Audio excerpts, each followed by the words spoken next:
that's why they call it artificial intelligence. What's going on, everybody? This is the Cover Band Confidential Podcast, the podcast for cover band musicians and band leaders to learn how to rock more and suck less. In Atlanta, Georgia, I'm Adam Johnson. In Greensboro, North Carolina, I'm Dan Ray. I've been up to my eyeballs in this artificial intelligence. I'm just trying to get some actual intelligence. Yeah, it's sometimes you gotta outsource it to the machines. I'm doing my best, but the machines are gonna win. That's how it's gonna go. We'll get back to that later. Indeed. How's it going, man?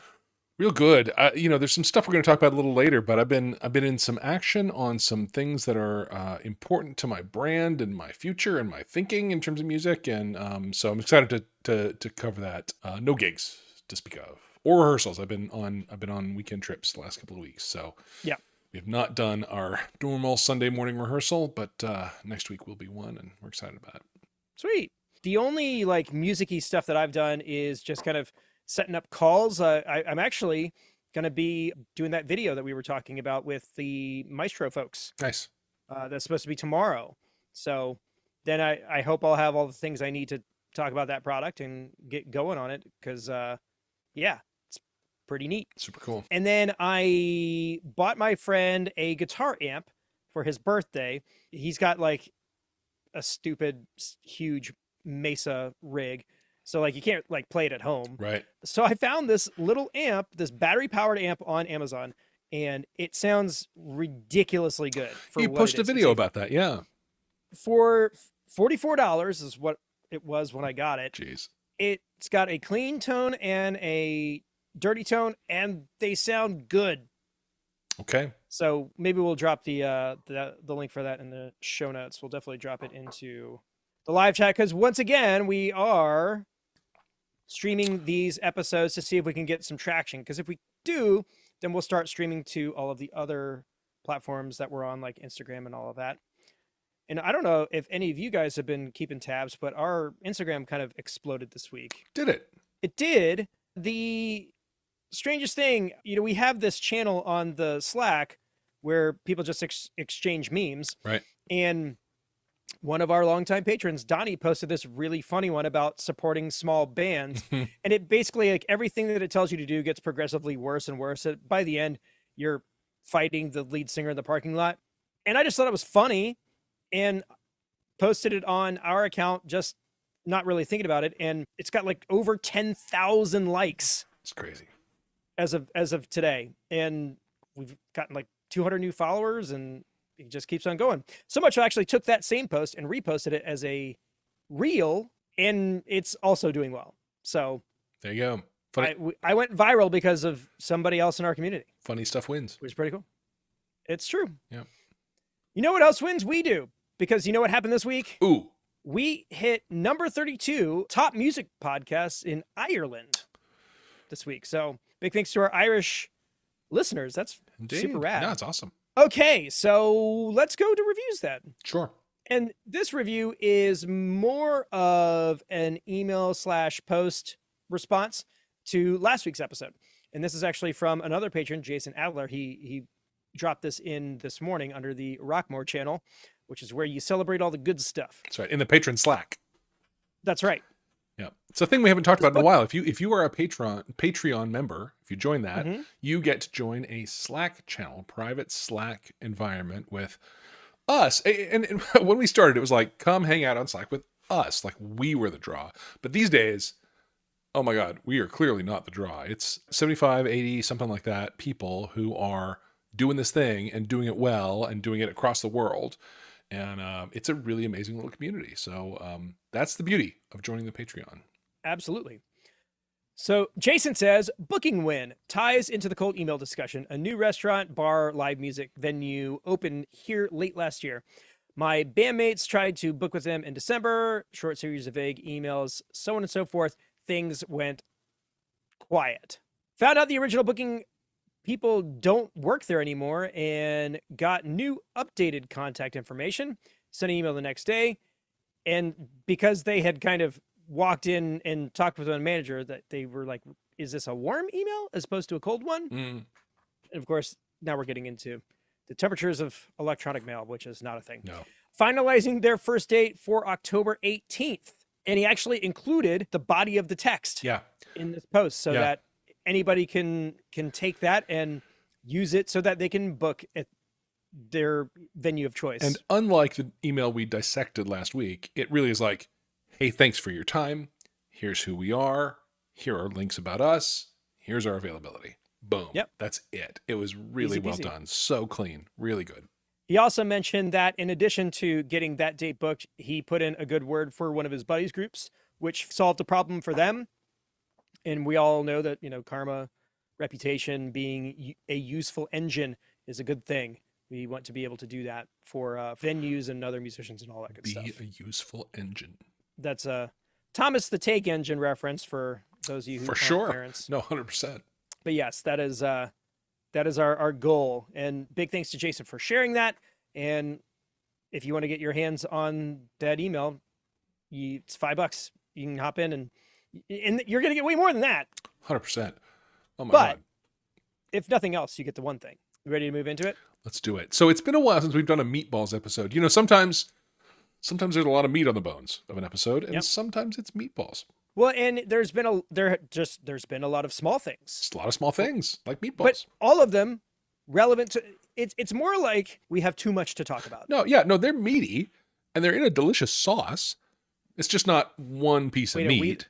Are we the sauce? Are we the what is I mean, the analogy is only the problem with analogies is they all break down at some point. So we may have found that point. But regardless. Nevertheless. It's a Meatballs episode.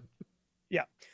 So it's going to be a little bit of gear stuff. It's going to be a little of new feature software stuff. Fun things to talk about. And the first thing is this box that is sitting right in front of me that came in the mail literally, I think the day after we recorded last week's episode. Mine is across town in my practice space. This is the Maestro DMX. Yep. And it's a lot. I'm so excited about this. We should start by just saying what the heck it is, because a lot of people probably don't know that name. Yes. So for the uninitiated, Maestro DMX is a DMX controller that uses AI to whatever degree it is or isn't. Basically, it listens to an audio source and creates a DMX show. A light show. DMX is a light management, a programming language and protocol for light fixtures. So it takes audio and turns it into instructions for your lighting fixtures. Correct. DMX is MIDI for lights. Yeah. There you go. I think that's it. Yeah. And I've owned one since their, I wasn't part of their, I don't know if it was Kickstarter or Indiegogo. I pre-ordered it after their crowdfunding campaign, but I've had one for a few months and been running it in the practice room. I have not taken it out to gig yet, but the light shows it produces in the practice room are pretty credible. Mm-hmm. And you got yours a couple days ago. I mean, it took like 10 minutes to set up. Yeah. They've got all of the fixture profiles built in. So in our case, we've got two of the 4-bar OG, like the original 4-bar LEDs. We've got a pair of those, and then we've got a pair of the Chauvet color picks, which are like floor style uplights. Yep. I told them how many we had, and I plugged them all in order and started playing some music, and it just started doing stuff. Yeah. Made a light show. It's real good. Yeah. It's real credible. And it makes me really upset because, we were talking about how we were just doing the red, blue, green. Yeah. Watching these fixtures do things I have never seen them do. Yeah. And it's like, I've had these for 8 years. Yeah. It's so, and part of the thing is that the 4-bars audio driven preset is pretty bad. I tried it for a while. I tried to dial it in and I gave up on that. And I just used it in a auto color changing mode so that sometimes I'm green and sometimes I'm blue and sometimes, but we tried messing with them. I went so far as to like take gaff tape and put it over the microphone for the sensor. So like turn it all the way down as far as it'll go and then cover the microphone to see if we could get it to do something musical. It never did. Yeah. But what comes out of Maestro DMX is musical. It really is. And it's actually it's an AI, right? So Yeah. internally, it's a black box. You have no idea what it's quote unquote thinking. But it does seem like it understands that verses are going to come in multiples of 4 bars, and that at some point there'll be a thing like a drop or a change or a move into a chorus, and it needs to update its whole self to catch up with that change. And it oftentimes I have found myself headed into that, and it's already there and it's done the thing. I don't know. Is it as good as a human being at a console? No. Well, But I don't know. I've definitely had lighting guys who clearly didn't know okay, the songs. fair. And it's pretty comparable to that. Fair. No, it's comparable to that. It's like, oh, it is changing. Boop. One of the best indie show light shows I've ever seen was a full truss with like a lot of components to it, and a guy driving it in the back who clearly knew the songs. And that was transcendent. The lights really added to the show, like significantly. Yeah. This isn't that, but it's way, way, way better than the things just on auto timed change, or the things trying to listen to you and doing something along with the beat. It's way better than that. Yeah. There's an intelligence to it. Yes. And I don't know if it works on like it has to learn things, but I've been playing music through this thing for like days, just watching my lights dance down here. So cool, in the, isn't it? It's so cool. Podcast dungeon. Yeah. And every time somebody came down here, it looks like I'm just sitting in a rave. But it's been so much fun. So I've definitely got like the basics. I got my fixtures figured out. They're on the right channels and they're doing all the things. Yeah. So I'm really curious to see what the company wants us to know about it that goes beyond just the general familiarity. Yep. And our deal with them was, you're going to get one. I already have one. And they're going to do one-on-one training with us and set up with us, onboarding into the system with us. I am buying some new hardware to make that happen. I'm buying some stuff that I am going to, I have this plan around my new 80s brand that includes upgrading the stage setup, including lights. Sure. So I'm already sort of shopping what those pieces are. We'll talk a little more about that whole thing in a minute. But I'm excited to talk with them about how to have those pieces really work really well. So yeah, it's exciting. Very excited. It's a very cool thing. There's going to be a lot more chatter about this product over the next month or so. So if you're looking to get into this kind of level up in your live show, we will hopefully be giving you some good info. Yeah. The beauty, I mean, I've been super intimidated by the whole lighting programming world. Like it's been a thing I've known I could go down that rabbit hole, but to have this little box that I could set on my router and route audio into and have it just do the thinking for me, it's a great idea. Yeah, I'm stoked to have, like, when we get our next rehearsal, I'm gonna set all this stuff up. Of course. Absolutely. Watch everybody's minds 100%. explode. No, you're going to melt faces. It's going to be awesome. Okay. So do we want to talk more about AI stuff, or do you want to shift gears and we'll get back to it? Let's get back to it. Okay. So you got your thing. Go ahead and tell us about it. Meatball number 2. So I shared on the podcast a few months back that I reached out to the place where we played St. Patrick's Day last year and said, hey, how about this year? And that guy sends very short emails. And so I send him very short emails, and I've learned how to talk to him that way. I reached out and said, hey, thought about Halloween? When do you think the party's going to happen? Yeah. Because Halloween's on a Thursday. And yes, he came back and said, how about the Thursday? You in? I was like, yep. It's 8:30 to 11, $500 like last time. He said, yep. Okay. Booked. Done. Meanwhile, I reached out to the other place I've played on Halloween, which is famous because of my mentioning of it, Pig Pounder Pavilion. And the new manager there, who's great, I reached out and said, hey, had thoughts about Halloween yet? I think the party might be happening the Saturday after for most folks. And she said, sure. Is your 80s band ready to go? I said, we'll be by then. Let's do it. So I booked a brand that doesn't exist yet, my new 80s tribute band. And, when we get closer to it, if that's not coming together, I'm sure I can change horses with her and be the general purpose band. But I'm currently booked there with my new 80s brand that doesn't exist. One of us. one of us. There's no escape. There's no escape. The beauty here is, and I've done this to myself a few times in my life, and it's a pattern that has worked for me, is to set myself a deadline. I have until, what is it, November 2nd, I guess, the Saturday after Halloween, to get this 80s band together. And so what that means is I have pulled the trigger on the plywood and other kinds of wood that I need to build my Rubik's Cubes for my stage. And crucially, and I did post a picture of this on the Patreon Slack, which is another reason to pay $5 a month. I did post a picture of myself in my new Miami Vice Sonny Crockett white linen suit with the pink t-shirt. That particular suit is actually going back. It's not the right answer. It was close, but not quite what I want. The real problem with, first of all, the pants were thin. It's a linen suit for $90 off Amazon. $90. And the pants were so thin that you could see the pockets through the pants. So I don't love that. Yeah. I don't love that. And then the jacket was not actually big enough on me to roll it up like you need to be Sunny Cross. So that has to go back. It's not the right concept. The pink t-shirt, however, those of you watching on the live stream, here it is.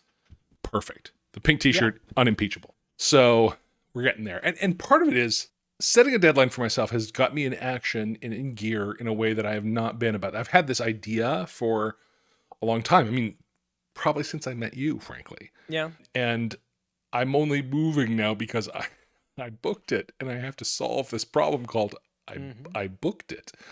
But, now we're leading into a concept. I sent this picture, the same picture I put on the Patreon Slack. I sent it to my band and said, all right, get your 80s. It's happening. Yeah, it's happening. Get your 80s Halloween show together.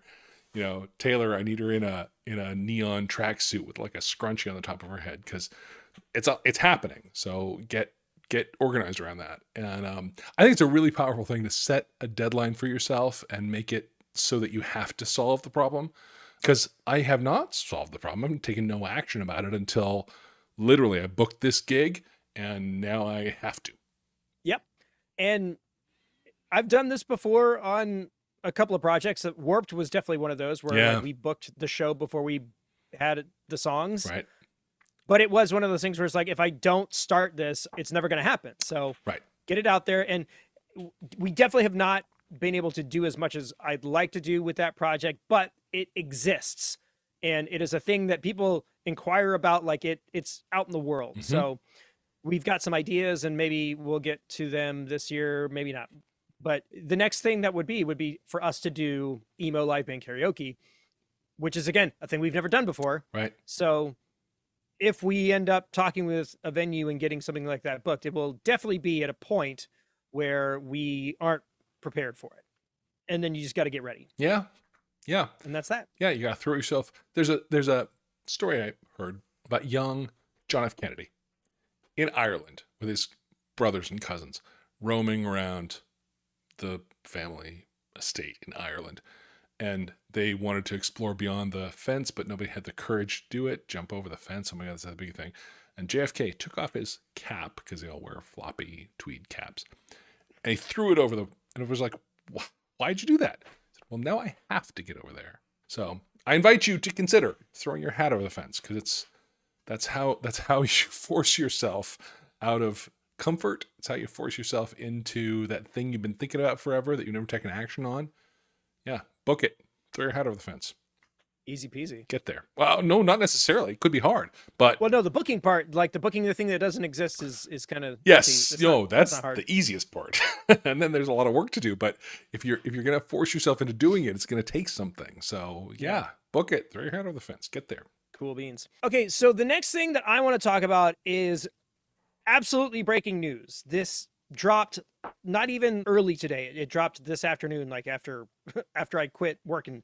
But Logic Pro 11 was released today, and it contains a ton of really great features. They've expanded their AI instrumental plugins. So they've had Studio Drummer for a while, but now they've got a keys version, a bass version. So they're kind of spreading that out. They have this machine learning enhancing sweetener app that they call Chroma Glow. Yes. That a friend of mine literally was texting me right before we started. He was like, this is the coolest thing. But the biggest deal in our world is that they announced that they've got a stem splitter Right. built into the program now. Yeah. Yeah. And we've been playing with some. They've been out there for a while, but this one's something special. Well, and for Deanna and I, we're both Logic 10 users. Yep. I bought that software like 8 years ago, and they were like, "Hey, Logic 11's coming out, and guess what? It's a free upgrade if you've already got one." Right. So that's huge. Yeah.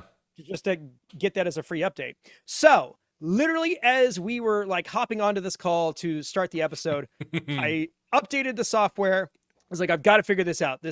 I need to know. So I grabbed an MP3 file, just a random file off of my hard drive. I threw it in there, and at first I thought it was going the distance by Cake, but it turns out it was going the distance from like the 70s. It was like this very epic orchestral piece.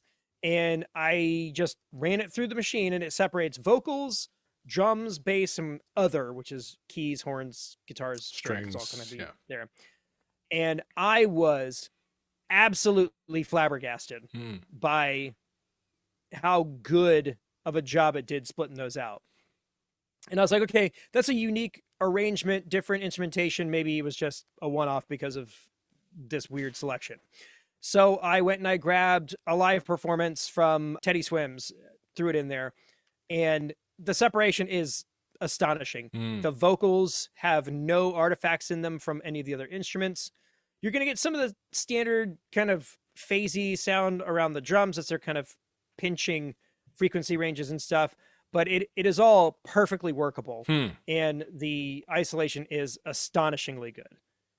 So for people like us in the cover band world, trying to make sure that our versions sound as close to the record as possible, well, this just, at least for me, opened up a lot of possibilities. I know there's other folks who've been doing this forever using Musio and other services, but I didn't have to pay for it. It literally just showed up on my machine, built into your tool, and it rips. Yeah, it's really good. Yeah. So now you can make tracks from originals, and it's as good as original stems, as good as original recording stems. Yeah, because that's what they are. Yeah. Amazing. So, I was doing that with the MOG files from Guitar Hero back 10 years ago. Yeah. That's how we did it with the, back in the day. This cuts, I don't know, 1,000 steps out. Very excited for that. Yeah. And I've been using Logic for 20 years at this point. It's my weapon of choice. And the fact that they're just throwing just awesome feature updates for free. It's amazing. It's amazing. Just bananas. Yeah. Very excited. Now, you had some other stuff you want to talk about in regards to tracks, and we're always looking for the best ideas. And, this stem split is great, but what do you want to get into? Well, listen, so my 80s group we've agreed it's going to be a track-oriented deal because I don't have a keyboard player. I own a guitar, and I started playing piano when I was 5. I can play it, but I don't have the personnel. I don't have the whatever. It's going to be a track-oriented deal.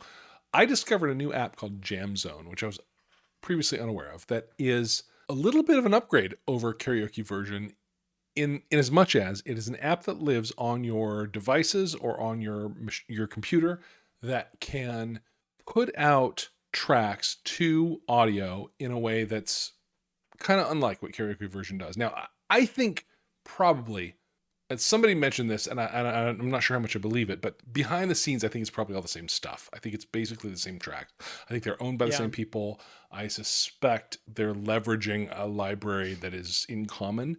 But the beauty of this app is you can do the mixing on your own device and end up with an MP3 that is your track in a way that's a lot cleaner than karaoke version. It's quite nice. Yeah, if you were thinking about it and you only have karaoke version as the reference point, imagine if the multi-track playback on their website worked for the whole song. Right.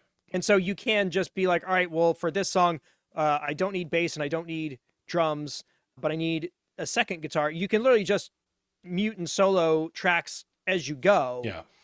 And, you have the ability to add automation and all of these other things.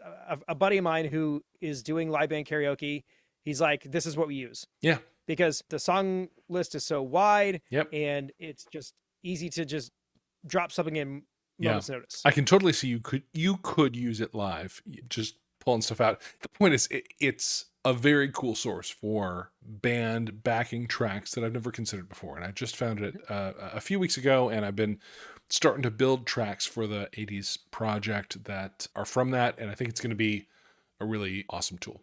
So Jam Zone, check it out. I've wanted to try it out. I got a little gun shy when I downloaded Stage Tracks, and because they use the same file format as the company I work for, it bricked my company's software. Ooh. So I can't use it. My hope is that Jam Zone may be a little less harmful to my day-to-day operations. Could be. Fingers crossed. And last but not least, this is just something our final meatball. We're really, it was brought up by cover band podcast superstar Adam Moskowitz. He just sent a link for this website called Suno that does AI songs, and he wrote the thing wrote a theme song for the podcast. Yeah, and then it's got I went there got our names in it and tried a few. I built a few after that, and yeah, it's amazing. I gave it a prompt that was 3 sentences long, and it made a whole song out of it. It's pretty good. So we will definitely be attaching a few of those to the end of this episode. Yeah. If you've got a favorite, let us know. coverbandconfidential@gmail.com. I mean, the theme song that we've got is the one that I recorded, I don't know, a couple years ago. But if there's a part of this that usurps my little pentatonic descending riff, I mean, it's great.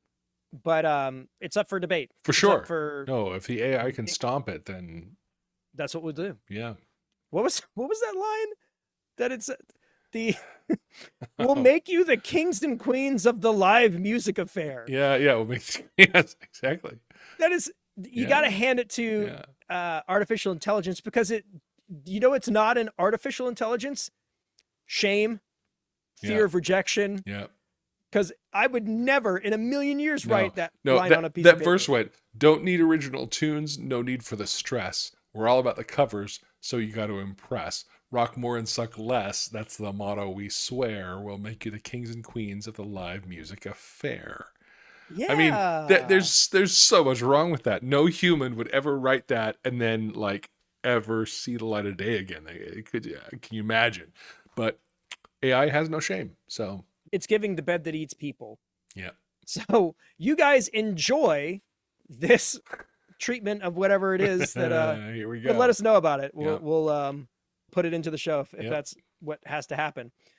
And maybe Mike gets the week off this week. Possibly. We'll think about it. Yeah.